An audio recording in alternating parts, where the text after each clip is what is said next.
Have you ever noticed this in games? You're following a path and suddenly it branches into two or more separate paths. You know which one moves you forward to progress the game, or at least you think you do. So you pick the other ones first to make sure you don't miss anything. This is either slightly obsessive behavior or a very thorough way to play games. I guess it depends on who you ask. I find myself doing this automatically. Doesn't matter if it's an open world game, Metroidvania, point and click. When I'm faced with this choice, my decision making always leads me to the paths less traveled first. I noticed this while playing Clair Obscur Expedition 33. Most of the paths branch out like this and give you choices. It's really well done because no matter which one you choose, there's a reward at the end. It truly feels like there are no wrong paths. Inevitably, I find the shiny glowing object at the end. Or I realize I'm heading down the correct path and I need to go back to make sure I don't miss anything. But it got me thinking, what's the point of all this? I spend such a strange amount of energy making these decisions. I know for myself, I don't want to miss something valuable. Knowing that I'm taking the correct path probably means that I am missing out, because those sneaky developers always put the good stuff at the end of the wrong path. Going left or right along the path can sometimes lead you to the very same place, or it can lead you on a roundabout detour that ends up spitting you back out the way that you came.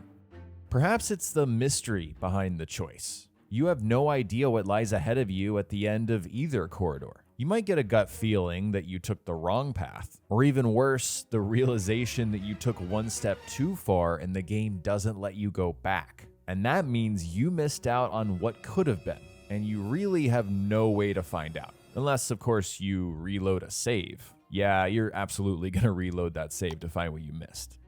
Even if I go back to find what I missed, it doesn't really matter, does it? There's never any essential content on these off-beaten paths. I'm eventually going to take the path that leads forward, if I want to keep playing the game, that is.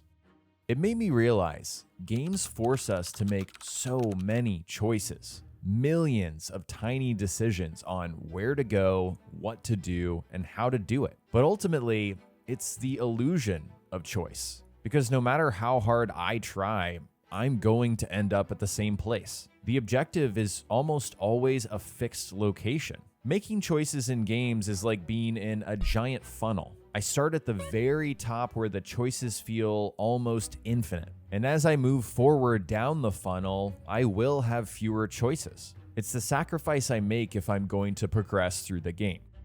This video is sponsored by Raycon. Raycon sent me their essential open earbuds over a month ago to try out, and I've been using them pretty much every day since. And honestly, these are great. They've completely replaced my old earbuds. I take them when I walk my dogs, once in the morning after a run and once in the afternoon. The open ear design lets you hear what you're listening to, but also what's around you. The biggest thing I love about them, though, is the comfort. I'm not shoving this gross piece of plastic covered in earwax inside of my ear. They just hang around the outside and sound great. They're super lightweight and they don't fall out because it hooks around my ear. Plus, it's safer. I can actually hear traffic around me while I'm listening. The best part is these are actually affordable. You don't have to shell out for the brand name. Plus, there's a 30-day guarantee so you can try them out for yourself. The Essential Open Earbuds are here for the holiday season and selling fast. Click the link in the description or go to buyraycon.com/jveeopen to get up to 20% off during this holiday season. Order by December 15th to guarantee delivery by Christmas, because great gifts shouldn't show up late. Thanks again to Raycon for sponsoring this video.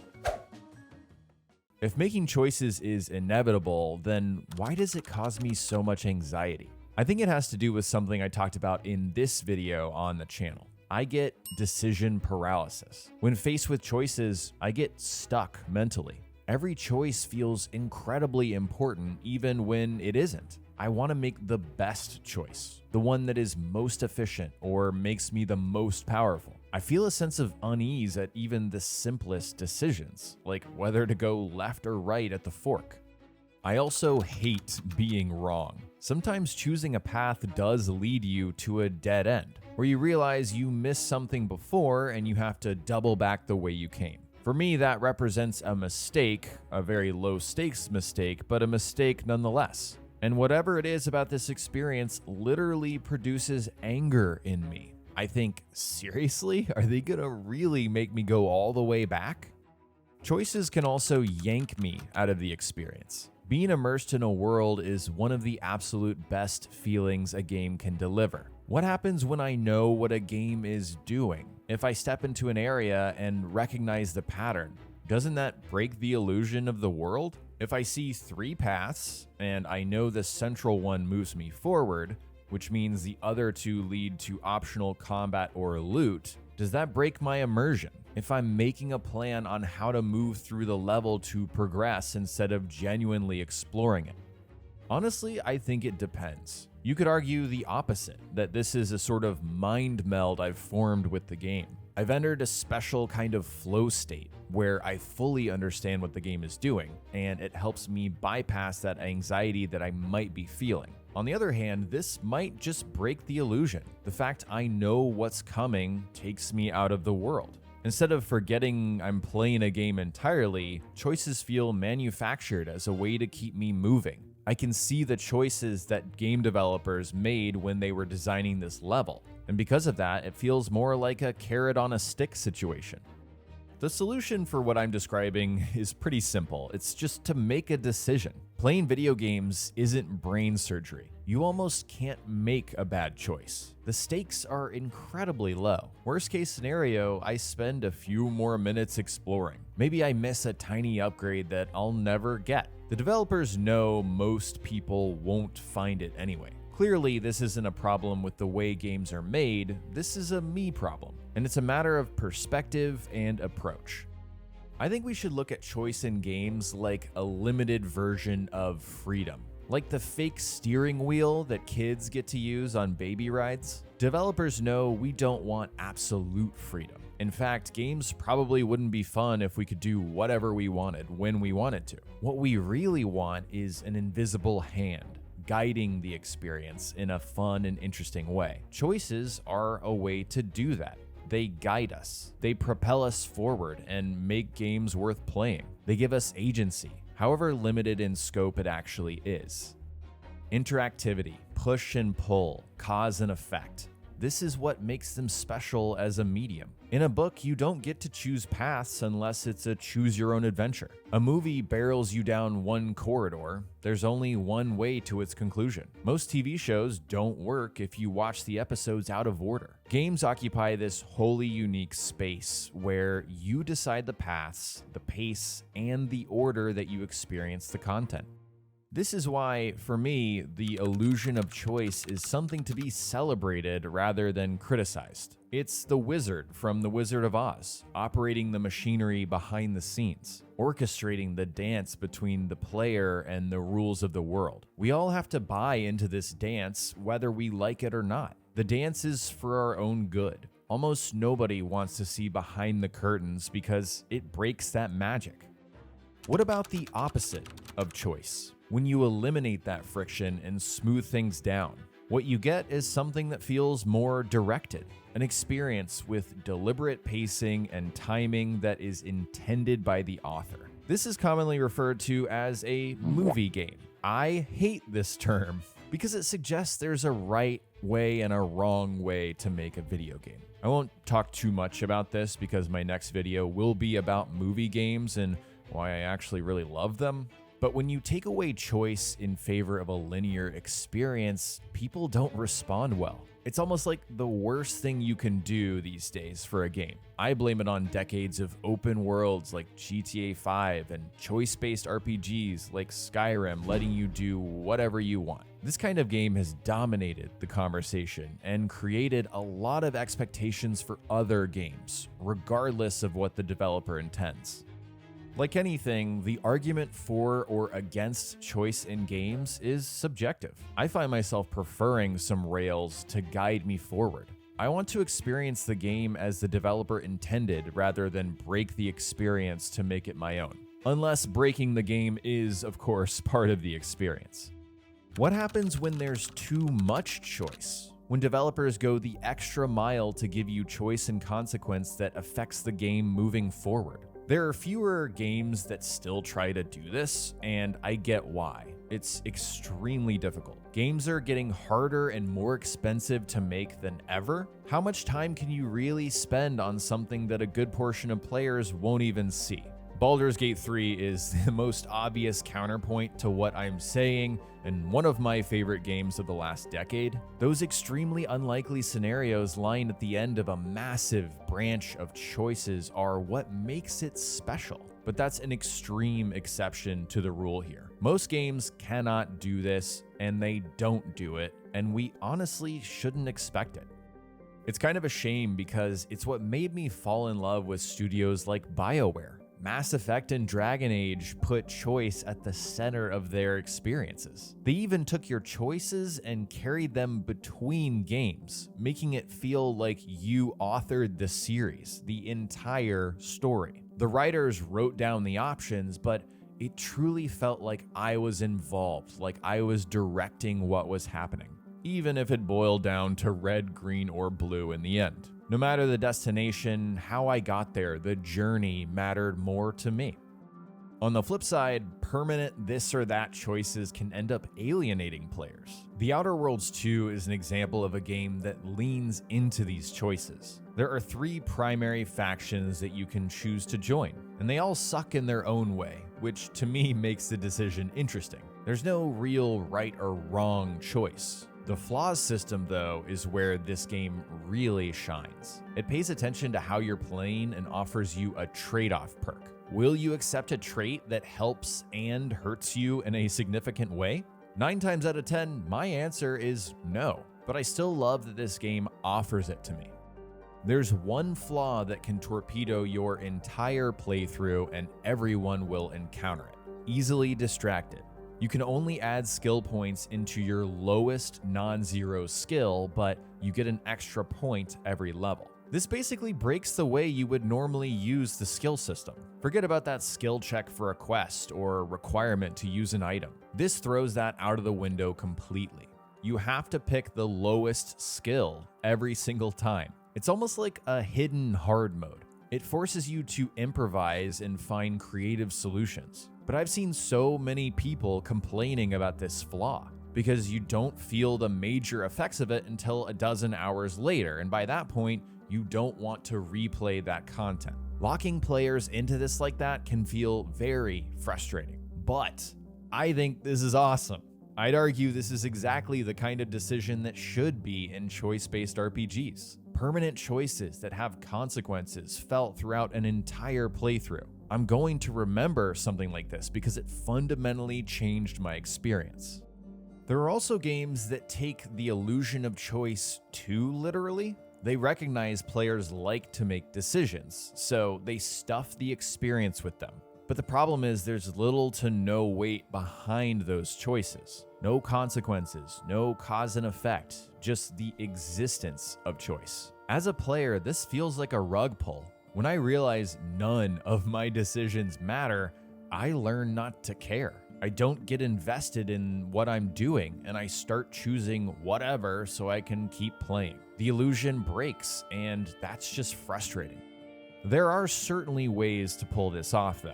For as much as I don't agree with the way modern Assassin's Creed is going, and believe me, I could yap about this all day long, I can't deny that Odyssey does this very well. Every side quest leads you on a tiny adventure. I'll meet a new character, learn their stories, and be forced to make a decision at the end. Does this decision ultimately matter to the overarching plot? Definitely not. Will I ever see this character again? Probably not. Does it really ever make sense to put my character, Cassandra, at the center of these choices? Absolutely not. But the journey to get there is the interesting part. By some magic combination of writing, voice acting, I end up invested by the end. I'm satisfied making a choice and then never thinking about that choice again. It doesn't need high stakes or consequences. It serves its tiny purpose and I'm ready to move along. I think a lot of the magic of Odyssey is owed to the setting. The fact that everything is over the top and dramatic, larger than life, it feels like a literal Odyssey, an actual hero's journey. Similar to how impressive Baldur's Gate 3 is for honoring your choices, AC Odyssey's ability to have you dip your toes into endless, unconnected stories and still feel satisfying is worthy of praise. It's an incredibly difficult trick to pull off that they haven't been able to do since this game, in my opinion. What about the choices that don't matter? GTA San Andreas was my first Grand Theft Auto game, and it's still my personal favorite. And for some reason, I loved making CJ buff. I would always drive to the gym as much as possible and play this stupid mini game until the game told me I had to stop for the day.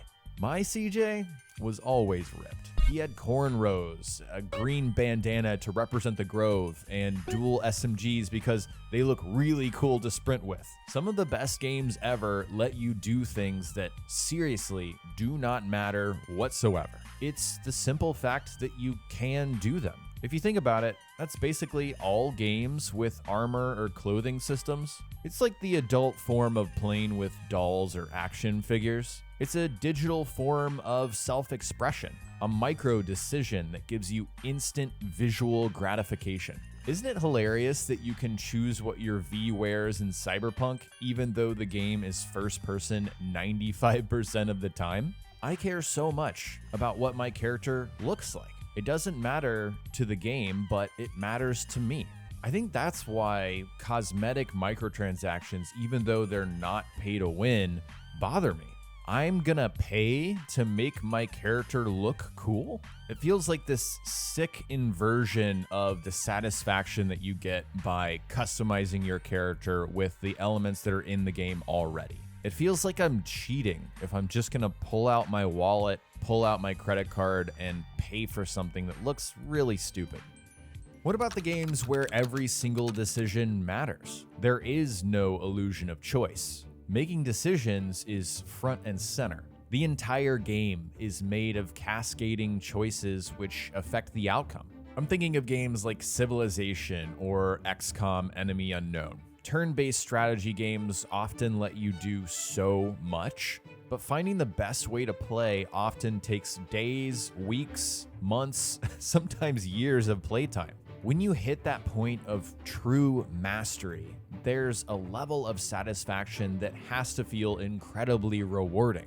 I'm speaking in hypotheticals because I wish I was able to get into these kinds of games. Despite having a decent chunk of playtime on Civ, I've never been able to commit to a game like this. Same goes with fighting games or racing games. Things that require a level of repetition that doesn't feel like it has enough variety, I can't do it. There's a level of attention to detail and trial by error that I can't lock into to properly enjoy myself, but I'm jealous because the end point of those games probably feels amazing. The illusion of choice in video games is powerful. It guides us, it frustrates us, it immerses us, and it captivates us. After thinking about the topic for this video, I genuinely believe there are no hard and fast rules on how little or how much choice games should give us. Of course, we all have preferences, but that doesn't mean the games are wrong. Some games certainly do it better than others, and deciding how much freedom to give the player can make or break the experience. But ultimately, what separates a game from a movie is interactivity, the feeling that I am an active participant, an active part of the experience. That could be something as small as guiding my player through a level, or as big as making hundreds of choices across 3 different games and deciding the fate of the known universe. The simple act of making a choice connects us to the game we're playing. It's a way to imprint meaning, to make a mark on the game, and in turn, have the game leave its impression on us. That's why, for better or worse, we need the illusion of choice. Because without it, I don't think games would matter as much as they do. All right, guys, that's it for this one. Another video. Yeah, it was really fun to make. I hope you guys enjoyed this, found something valuable.